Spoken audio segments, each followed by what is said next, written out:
Hello, I'm Ryan Olsen. I'm a professor at the Rocky Mountain Center for Occupational and Environmental Health at the University of Utah. And there I contribute to our occupational health psychology graduate programs.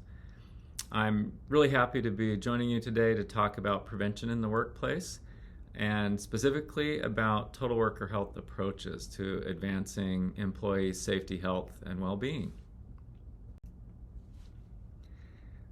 As background, I've spent my career focused on primarily isolated and dispersed workers. These are workers who often don't have access to support from peers during their work tasks or typical workplace safety, health, and well-being programs. And I also have focused on integrating occupational, public, and environmental health into my research. The logos for several of my research studies are included in these pictures. Today we're going to talk about Tech for Rest specifically as an example of a total worker health approach to improving worker health and well-being, and other programs you can find looking at my website. All right, so where are we going? I've broken this into two parts so we can split it on YouTube if needed into two sections. We're going to begin with the fundamental behavioral problem of prevention behavior and review some organizational behavior management informed models and concepts for preventing bad things from happening in the workplace. And then in the second part, I'll introduce the total worker health approach as defined by the National Institute for Occupational Safety and Health, and discuss a research example from my program, the Tech for Rest study, and finish with some specific opportunities for OBMers to get engaged with the Total Worker Health Initiative and area of study. Okay, so part one is a beautiful view of the University of Utah main campus at wintertime. Let's talk about prevention. So this is Carl Cheney, who was my mentor at Utah State University, where I got my undergraduate degree in psychology, and I was attending in the early 90s, dawn of the internet, and Carl posted above his office door the phrase www.behavior is a function of its consequences, duh. And of course, as behavioral psychologists, we are very aware of the power of consequences for selecting behaviors, reinforcing and strengthening behaviors. The three-term contingency is, on the first day of your first behavior analysis course. And Carl was an exemplary experimental behavior analyst, and I learned much from him. But one of the most important things I learned from Carl was this particular problem of behaviors that prevent bad things from happening. And he asked us one day in class, so what is the consequence of prevention behavior?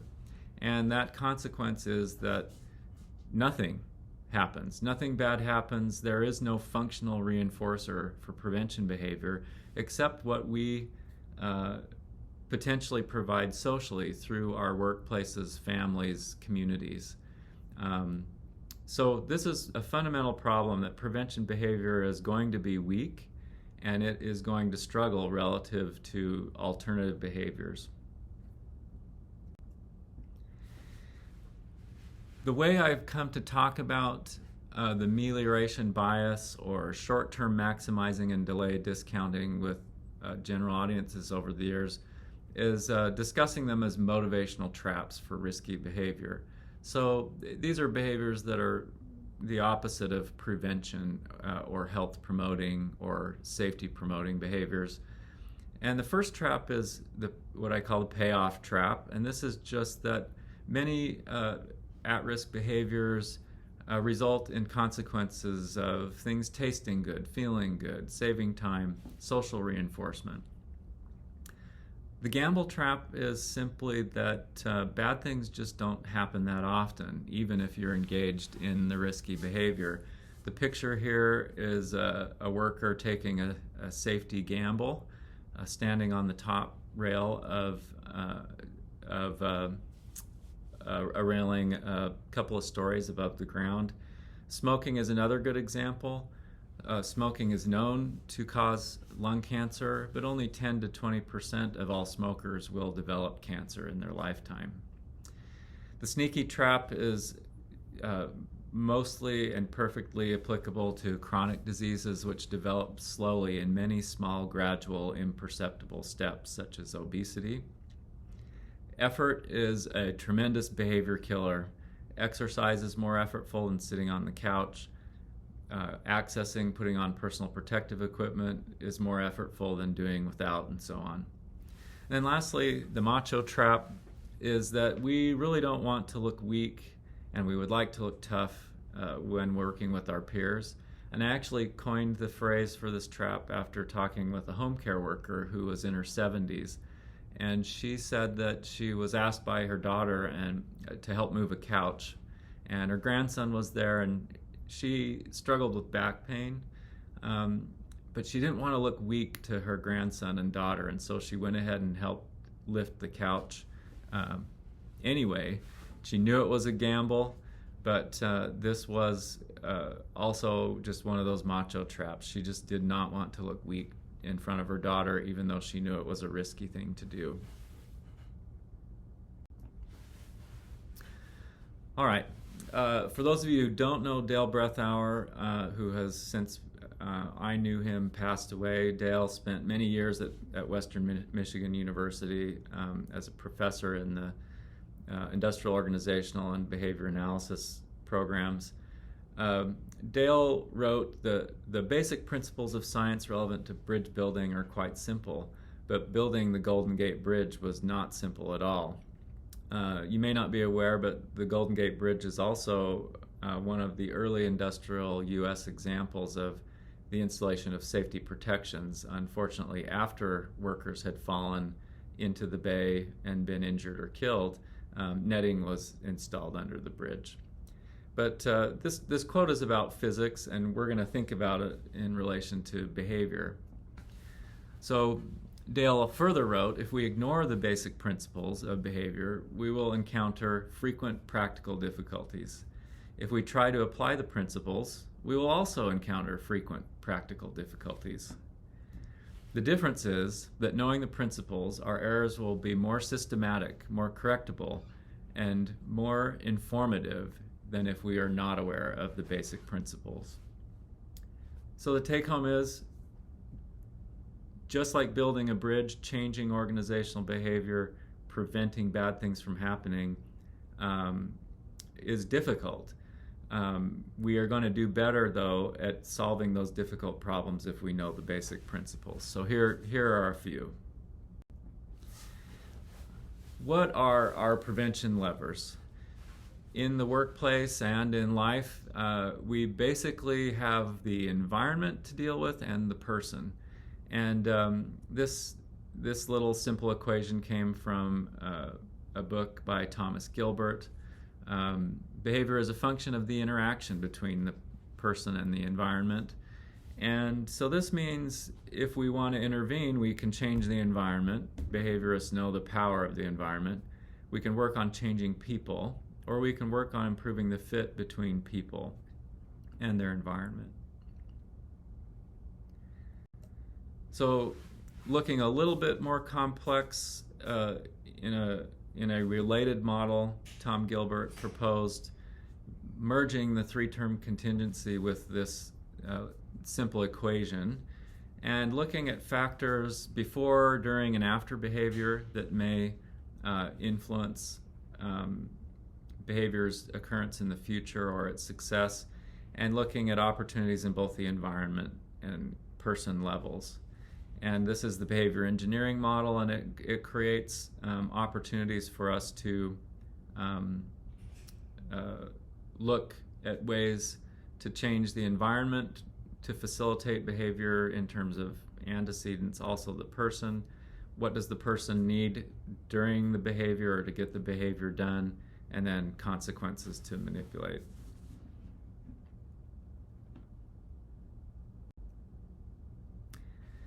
Next up, expanding out further from the behavioral perspective, we're still looking at input, process, outcomes, similar to the ABCs of behavior, things that you need before behavior, things that you need during behavioral occurrences, and then outcomes, which are consequences. But now we're looking further at, in an organization, multiple levels of the organizational structure, and also precursor conditions for both the organization and for the customers or consumers that receive them.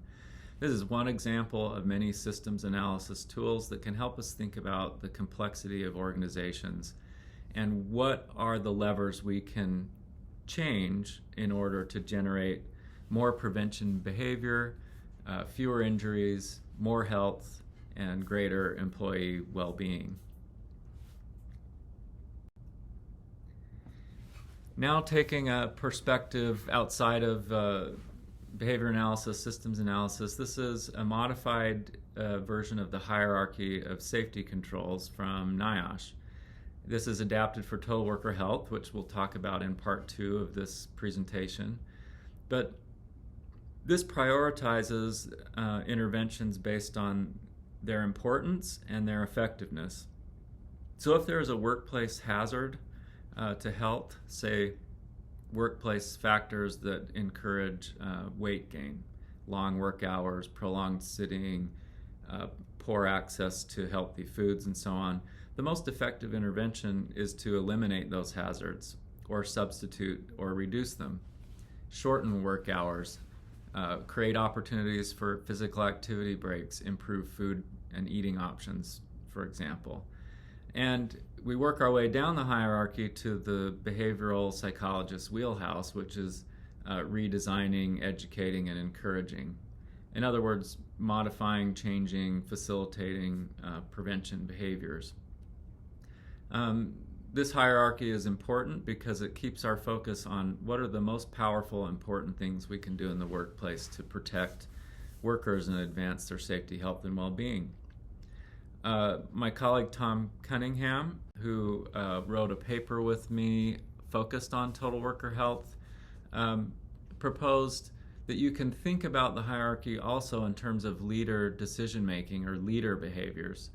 So the hierarchy of controls when we're eliminating hazards really means that top-level leaders have recognized a hazard and formed an organizational strategy, made protective investments, financial investments to eliminate or reduce those hazards.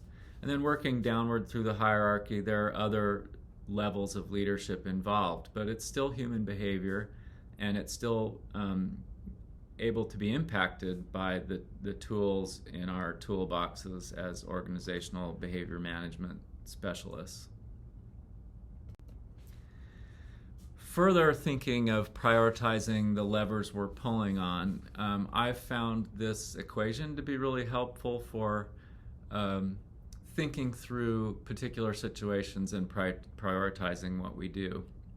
So this is my adaptation of an ability, motivation, and opportunities model, which you see in business schools sometimes. And the formula is that performance, the behavior plus results of our behavior, is a function of our ability plus motivation minus obstacles or constraints. And those obstacles represent engineering and design features in the environment. Ability is mostly antecedents, things that happen before the opportunity for behavior and results. And then motivation is largely driven by consequences. Not completely, but largely. And if you've read Aubrey Daniels, this will sound or line up pretty familiar with people needing to know what to do and how to do it, ability, making sure they want to do it, motivation, and then obstacles, engineering and design. This is facilitating conditions in the environment. So we began with behavior as a function of its consequences, and the paradox here is that despite the power and importance of consequences in occupational safety and health and in workplace prevention, 50% of this equation is are antecedents. And these antecedents are important and also powerful. So we often minimize the importance of antecedents and think of them as being weak or less effective than consequences. But some of the most important antecedents are truly that and powerful. So this applies to the top level of the hierarchy of controls: eliminating hazards, addressing environmental conditions, providing workers with the appropriate tools, designing their job schedule, work hours, providing direction. We've got these out of order here, but I'll go ahead and address motivation, number 3. A good portion of motivation aren't consequences, it's the preconditions for social reinforcement. You need a positive relationship with employees in order for your social consequences to be reinforcing. Person job fit. Do people have freedom or control in choosing how they get their work done? This is a very motivation releasing factor in the workplace. And then ability. We think a lot about training in terms of ability, but it's also employee selection, selecting people who are qualified for the job and a good fit with the job. Further illustration, protective investments. This study I was aware of through a colleague, Jennifer Hess, who's an ergonomist.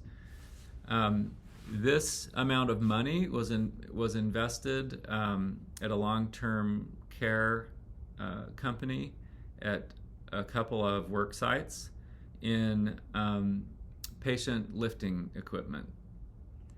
And I often start with the question, is this a big investment? Well, it kind of depends on the size of your company. I think for this organization, it was a substantial, meaningful amount of money.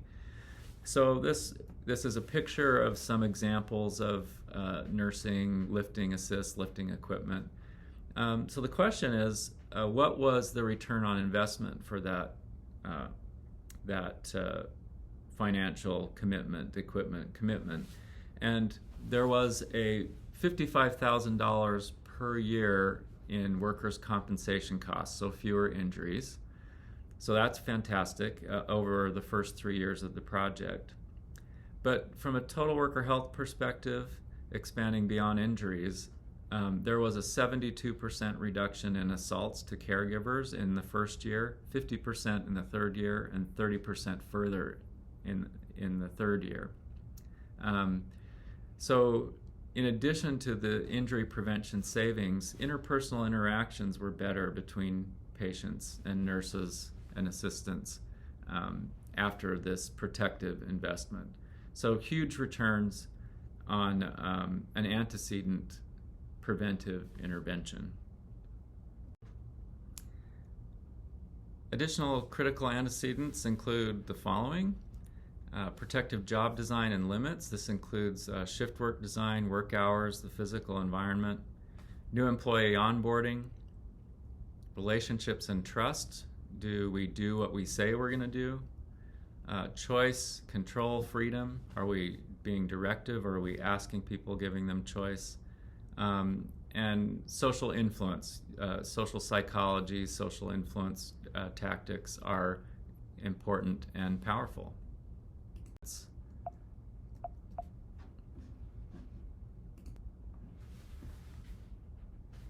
Okay, welcome to part 2.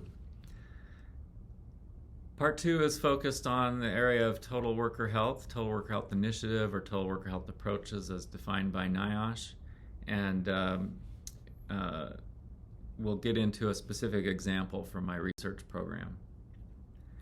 So the definition from NIOSH is total worker health is policies, programs, and practices that integrate protection from work-related safety and health hazards with promotion of injury and illness prevention efforts to advance worker well-being. So this is the integration of traditional safety and health, preventing injuries, preventing occupational disease, with promoting worker well-being, which includes preventing stress, advancing psychological well-being, advancing health behaviors, and so on. So it is a much broader perspective than traditionally the focus of occupational safety and health. and it acknowledges the fact that our work doesn't just impact our risk for physical injury. Our work also impacts our well-being, our ability to have a degree of work-life balance. It can provide meaning and purpose. And work can also get in the way of or facilitate health behaviors and things that foster our well-being in general. So the Total Worker Health Initiative has a decades-long history. If you'd like to read about it, we've written an article in the Journal of Organizational Behavior Management in 2022 that is open access, and it provides a full history of the Total Worker Health Initiative and describes some opportunities for organizational behavior management folks.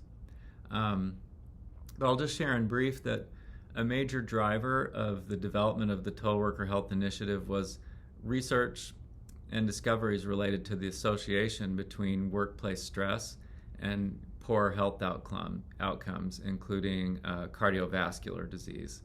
So workplace stress as an exposure was outside of the more traditional physical and chemical exposures that NIOSH had been focused on. And occupational health psychology and psychologists played a key role in the development of the Total Worker Health Initiative. And currently, today, there are 10 centers of excellence for total worker health with NIOSH funding. I was a founding investigator and co-director of the Oregon Healthy Workforce Center, starting in 2011, it was the fourth center, and I'm now another significant contributor in the Utah Center, which is one of the newer total worker health centers. So an example will be used to illustrate why we should care about not just the workplace's impact on our risk for physical injury and health, but on the workplace and its impact on other factors related to health and well-being. So we'll talk about commercial drivers who are exposed to very long and variable work hours, shift work, which is associated with a range of adverse health conditions, whole body vibration in the seat, stressors related to the organization of work, limited or lack of control, prolonged sitting. We're going to delve pretty into the sleep environments of a particular type of commercial driver today. Food access on the road is not great, and activity breaks are constrained, and being away from home does generate a degree of work-family conflict for these workers. So the job is impacting a lot of things in addition to the driver's risk for a physical injury. So in the trucking industry, we can probably view the job as being obesogenic. About 70% of truck drivers are obese, and an obese driver or worker on average costs $1,000 more annually in healthcare expenses. Obesity plus a workers' compensation injury in a study of millions of California workers' compensation claims resulted in 80% greater costs and lost work time than an injury to a worker who did not have obesity as a health condition. Obesity and associated chronic conditions, including obstructive sleep apnea, at least double crash risk. Untreated obstructive sleep apnea increases the risk of serious crashes by 5 times. And fatal crashes in trucking are very costly, and when a large truck is involved in a crash, the risk for any fatality increases significantly. So there's action in these interactions. You cannot separate occupational safety from health for these workers because the factors are interacting and mixing together.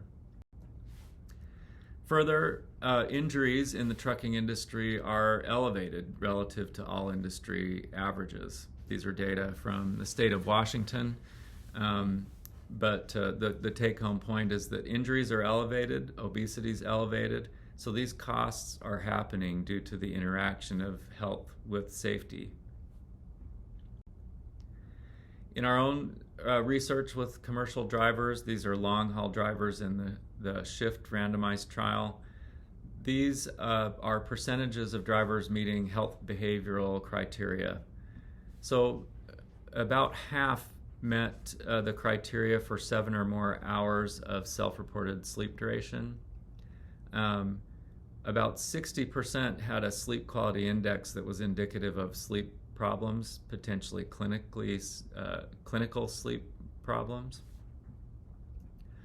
Physical activity, both moderate exercise and strength training are very low in the population.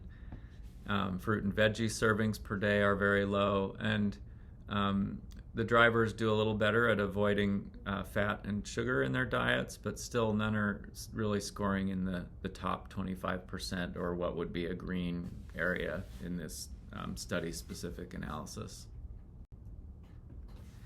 All right, so what to do? These are challenging problems. How might we, as scientists and practitioners, make an impact? The Tech for Us study was designed to address the safety, health, and well-being of truck driving teams.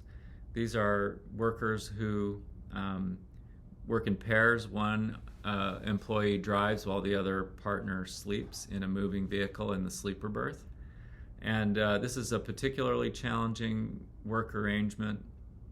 The truck is on the move almost all the time. The drivers tend to work a shortened day of about 22 hours instead of 24 hours. And there's a lot of shift work. There's always somebody who must do shift work during non-traditional hours, which means attempting to sleep in the daytime when our biological clock is telling us to be awake, and working at night when our biological clock is telling us to sleep. Here's a quote from a team driver. "Once you start sleeping in a moving truck, it's a whole different. When I first started, I didn't think I'd ever get it. Between being in a different time of sleeping for me and bouncing around in bed, it was like, there is no way people do this."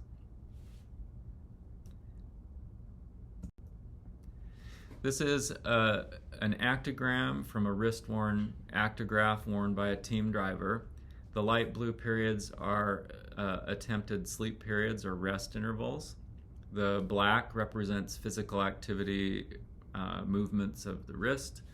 And you can see the work week begins with the driver sleeping in the night from 1800 hours. Onward, they're attempting to sleep. But then around the third day, the sleep periods move to midday, around noon. So there's day sleeping for several days. The driver probably drew the straw of being the night shift driver. And then after the end of the work week, the driver's switching back to an evening sleep schedule. So our body can only adapt by an hour or two a day biologically to be trained to a different biological rhythm. And light exposure is the main driver of that biological rhythm. So it would be very difficult for a worker like this to actually entrain their body to a rhythm other than sleeping at night, being wakeful in the day.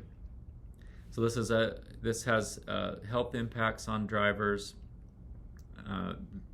A whole other topic could get into circadian misalignment and health behaviors, but this is just an example of the kind of work schedule that team drivers work. So this is a study by Dinges and colleagues. The maroon bars show that team drivers have about double the awakenings on the road, over the road, OTR, than when at home. And this is largely due to vibrations bouncing around in the sleeper berth in moving trucks. So in the Tech for Us study, we sought to address engineering controls that might enhance sleep and reduce fatigue. The first was an enhanced mattress system with a unique wing suspension and interlocking foam of different densities. And the other was an active suspension seat, which actively detected vibrations from the road and counteracted them with a linear electromagnetic actuator. The seat is proven to reduce whole body vibration exposures. The mattress was suggested to us by an engineer who worked for an original equipment manufacturer, a truck manufacturer. They had pilot tested it with teams who really loved the mattress. We complemented or supplemented these engineering controls with a behavioral sleep health program. This was adapted from our prior health promotion program for commercial drivers. We focused on promoting physical activity and healthy sleep hygiene practices. And the general behavioral strategies included an inter-team competition or challenge. All the team members set individual goals and then had a combined team goal. And they saw their weekly walking behavior self-reported relative to all the other teams in the challenge. And so there was weekly behavioral self-monitoring of physical activity and sleep hygiene practices, and individual and team and inter-team feedback facilitated by a mobile adaptive website. The drivers also had online training related to physical activity and sleep and circadian rhythms, and coaching calls with a health coach using motivational interviewing techniques. We studied these interventions both in a pilot and in a randomized controlled trial. The pilot focused first on testing the therapeutic mattress. We tested it in counterbalanced fashion with drivers at Company 1 or Cohort 1 and drivers at Cohort 2. And then with Cohort 2 or Company 2, we added the seat and behavioral program after the mattress. The randomized controlled trial had a target of 80 drivers. We enrolled 49, so we only had 62% of our planned sample, so we were underpowered statistically. But it was a gold standard design with half the teams randomized to control, half to intervention. The intervention drivers got the enhanced cab features first, the seat and mattress, and then finished with the behavioral program. The behavioral program was shortened to 1 or 2 months in the trial due to higher turnover rates among the teams observed with our partner company in this phase. Primary outcomes were sleep duration, self-reported and measured through actigraphy. Sleep quality, also measured in the same ways. Sleep-related impairment, self-reported, and fatigue, self-reported. We also measured physical activity, sleep hygiene practices, global health, mattress ratings and choice, and we checked whole body vibration exposures on the truck seat. And graduate student Frank Ryu is installing an accelerometer on an air ride seat before the active suspension seat condition here in this picture. So in the pilot, these are plots of effect sizes. This is the difference between baseline and post-intervention divided by the baseline standard deviation. An effect size of 0.5 standard deviations is considered moderate, and over 0.8 is considered large. And you can see with all the effects, they moved in the right direction, and they got larger when we added the behavioral program and seat to the mattress condition. This applied to secondary outcomes as well, except for sleep hygiene practices, which moved in the opposite or unexpected direction. But we got very large improvements in physical activity, which was the behavioral target of the intervention, which I think I failed to mention is physical activity is considered sleep protective and has been used in prior studies to treat individuals with insomnia. Okay, moving on to the the randomized trial, we saw smaller effect sizes. These are now between groups effect sizes, but it's essentially the difference in the change in one group versus the difference in the change in others divided by a pooled standard deviation from baseline. Sleep quality and sleep duration improved, sleep-related impairment reduced. Fatigue, however, went in the unexpected direction, but you can see effect sizes were smaller. And then we saw a large increase in physical activity, moderate intensity bouts per week, minutes spent in bouts per week. Other secondary outcomes, very small effect sizes. But the bout minutes per week was also statistically significant, so large and statistically significant. Okay, so Tech4Est as an example of a total worker health approach to interventions. First, we think it's important that it represents the application of the hierarchy of controls applied to total worker health. We're trying to address working conditions in the work environment first, and then add a behavioral program. In the trial, we had an underpowered sample, but we also experienced study attrition, and the behavioral intervention dose was shorter, and we also observed less participation in features of the program like online training. So there's room for improvement in engaging team drivers in this kind of behavioral intervention. The effect sizes overall are encouraging. The therapeutic mattress was preferred and kept by every driver in both the pilot and randomized trial. The seat is a leap forward in technology. Commercial drivers in many walks of commercial driving life should be using active suspension seats if they're available for their vehicles. Whole body vibration is related to musculoskeletal disorders and end of shift fatigue. So this is a workplace antecedent intervention, protective intervention that should be adopted and promoted across the industry. And then, as noted, the largest effect sizes we saw were for the total package. So protective investments, antecedents, plus our behavioral program. All right, so you are a person trained in organizational behavior management. You're working in research or practice. What are some closing thoughts about total worker health approaches, prevention of injuries, promoting health, promoting well-being in the workplace? First of all, some reflections from my point of view are there are some real strengths of OBM that align with total worker health. First is our very strong environmental and experimental orientation. These are great levers for changing things, and our experimental methods and orientation is really focused on creating change. Second is we in OBM favor and rely upon interventions that are so strong that we can see an obvious improvement in line graphs or in plots of the data. So we are very focused on interventions that create noticeable large effect sizes.